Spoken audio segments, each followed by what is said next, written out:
Guys আমরা যাচ্ছি চিতু খেতে আর ভাপা পিঠা খেতে। এখানে একটা নতুন পিঠাঘর তৈরি হয়েছে, উদ্বোধন হয়েছে, সেখানে যাচ্ছি। এখানে নাকি স্লিপ দিয়ে টোকেন নিয়ে তারপরে পিঠা খেতে হয়। তাই আজকে যাচ্ছি বান্ধবীরা মিলে এখানে চিতু খাবো। আজকে আমরা ডিম চিতু খাবো।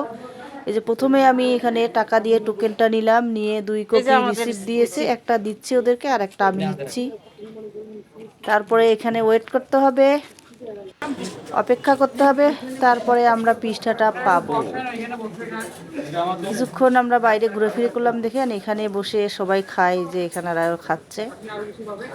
এই যে এখানে পিঠা তৈরি হচ্ছে, এখান থেকে আমরা পিঠা কালেক্ট করবো, করে নিজে নিয়ে গিয়ে খেতে হবে বসে।